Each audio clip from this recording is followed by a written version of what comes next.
Greetings, Lewis, and welcome to another video. So, it has been around 24 hours since the reveal of the Whitewood archetype. That is one of the main themes that is coming out in Infinite Forbidden. And I kind of wanted to make this video because in those past 24 hours, people have been experimenting with the deck a lot. We've been seeing a lot of different variants or a lot of different strategies that just match well with this archetype. A lot of people seems to be a fan favorite of how this archetype is seen to function. But what I've been seeing as of late, or as the most thing I've been seeing being used with the Whitewood cards, have been the Centurion deck. Uh, if you guys already know, Centurion is like one of the main decks that I've been playing this format. So whenever I see something that can be paired with Centurion, I kind of feel like I should give it a second look because the first thing I need to ask or answer myself is, can this fix the problems Centurion currently has? Can this archetype actually raise the ceiling of the deck? And also, can it make the deck better around what is opposing in the metagame? And I feel like, to some extent, if you can answer all those questions, then this deck is a natural fit with this archetype. So let's talk about the problems Centurion have first. One of the biggest problems Centurion have is that they only have one tuner, which is Centurion Primera. If your Primera gets stopped or it gets cut off from rotation, then you're most likely not gonna win the duel because you lost your ability to synchro summon, which means not only do you lose your primary win condition of your deck, but you're also losing the ability to like facilitate the grind game. Another issue that Centurion currently has at the moment as well is their big reliance on Stand Up Centurion. Stand Up Centurion is a phenomenal card, both as a starter as well as like a playmaker of the deck. This is your main way to synchro summon, uh, and it does have like a good protection effect. But similar to how Runic Fountain is weak to Cosmic Cyclone, this card is also very weak to Cosmic Cyclone. This deck has the natural issue of just losing to that spell card, which is kind of a little bit disheartening because it just takes away your ability to like actually play the game without other defensive cards, like for example Phalanx, Awakening, or your hand traps. The other thing about this deck is that it does have a concrete win condition and it can play around a lot of different hand traps, and it can also fit a fair amount of non-engine, but the ceiling of the deck is not really powerful. Like your end boards with Centurion are not really that oppressive. The one thing that makes Centurion very oppressive at the moment is the at least in the TCG is Archfiend Calamity. Without this card, this deck is it doesn't put up like really oppressive end boards. It doesn't put up like very strong like levels of negation or interruptions outside of its main theme, and it's again it can play around a lot of non-engine, but it's kind of slow. Like you're not going to win the game by just summoning Legatia every turn and just popping a card and drawing a card. You're not gonna win the game just by flipping Phalanx or just flipping Awakening. You kind of need a little bit more sustaining power or more like things to just make this engine work. Crimson Dragons accessing Cosmic Blazeheart is really strong, but Cosmic Blazeheart is just one monster. So now let's talk about what the Whitewoods do for Centurion. So the first thing that Whitewood does, it fixes the problem of lacking tuners with Sylvie and with Risia, you have more non you have more tuner monsters that you can use in your archetype, and not only are they good tuners, but they're also tuners that can uh like extend through the board. The other thing that the Whitewoods do for this archetype is that it gives you the ability to just start the game without needing to open a Centurion card. If you can resolve Asteria, for example, Asteria can make it so you can just summon one of these, and then you can start synchro climbing from like 6 to 8, and then eventually to 12. And that is really strong because once you get access to Archeola, you get access to your other Centurion cards. So that's one other issue that is mitigated there. The other thing that Whitewoods do that I also really like is that some of their synchro monsters are not only just a good amount of follow up, but they're just really strong interruptions as well. Like Witch Wolf Silvera being able to just set all your opponent's monsters is fairly strong.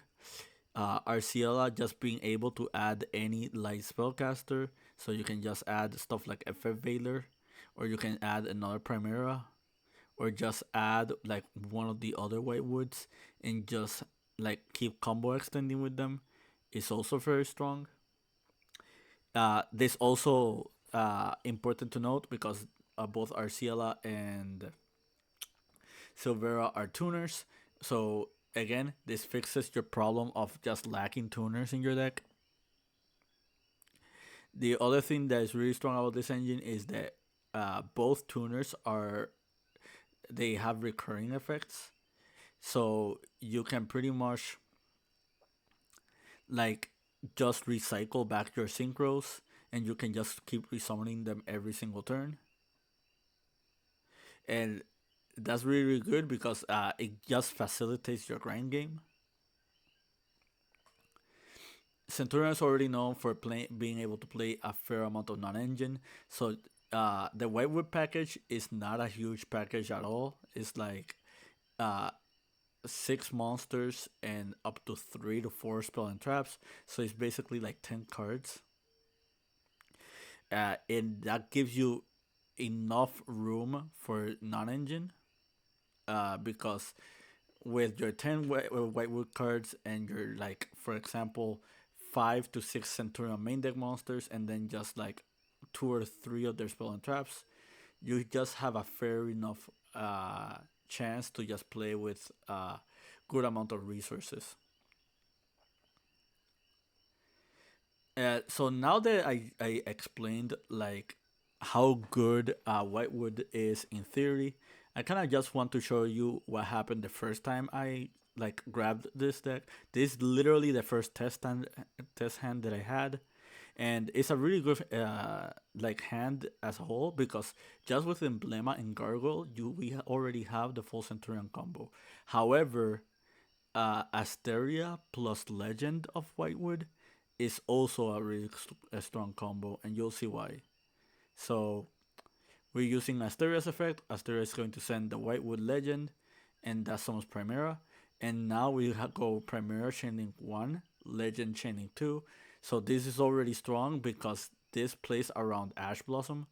You get to dodge Ash Blossom, you get to dodge Ghost Ogre, you get to dodge a few other cards while also resolving Primera's effect. And that gets set. So we add Phalanx. We now synchro into the Arciela, and now what's going to happen is Arciela gets to trigger. Arciela gets to grab Reset by just sending Phalanx. I did not do this in this combo, but because Phalanx got sent to the graveyard, you can special summon Asteria from the graveyard. So I kind of missed that part. That being said, we just summon Reset. Reset searches for Arcia. We summon Diabel. Diabel grabs us the Legend. Legend adds Sylveef to hand. and we summon the Sylvie, and now we summon Arceola, and this is how we bridge into the Centurion cards. We activate stand up, send the Sylve. We summon Trudea to make herself 8, Trudea to scale back and summon Emeth. We return, and this other really cool thing that we can do with the white crew cards. With these are just natural extenders that we can just summon for free. So we resummon Sylvie, and this makes another Synchro 12. Uh, I just skipped that step, but it's basically Crimson Dragon into Blazer Dragon. So now we have an Omni Gate as part of our end board. We summon the Arcia. We send Arceola to graveyard. We summon Gargoyle. This summons Legatia, and we can Legatia chaining 1. And we also forgot to add back with Gargoyle, but Gargoyle is also should be in our hand. And to explain how strong this combo is, not only do you have Blazer and you have Legatia, you also have Arceola in graveyard with Phalanx in graveyard. So you can banish Phalanx to resummon Arceola, and then Arceola gets to trigger. You also have ways to just synchro summoning again. If we had the Whitewood synchros already in our graveyard, we can just resummon these on your opponent's turn, and these make it so you can synchro summon again. I want you to take note, we summoned 4 level 12 synchro monsters this turn, and it was only a 2-card combo with mainly Asteria. We also misplayed, like we misplayed because we forgot that Asteria can resummon herself from the graveyard. We also didn't take note of Gargle like recurring itself back from the graveyard as well. You also have just like other natural interactions. But yeah, I kind of just wanted to talk about like this hybrid. I might do duels with it very very soon. But as of right now, this is like one of the current lists that I have built at the moment. It has 12 non-engine, as you can see. Uh, and between the 12 non-engine, the secondary engine, you have utility cards. For example, you have the Bureau, the Whitewoods. You have the graveyard effects of half of these monsters. You also have the track card, and the track card is really strong as well because the track card makes it so you also have other ways of synchro summoning besides just stand up Centurion. The Whitewoods being able to send spell and traps is also really neat because it also helps with redundant hands where you just have multiple copies of whatever spell or trap.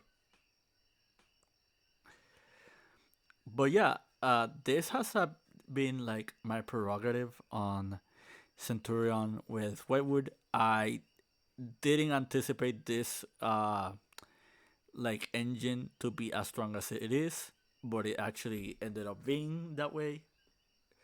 There's a lot of other plays that you can do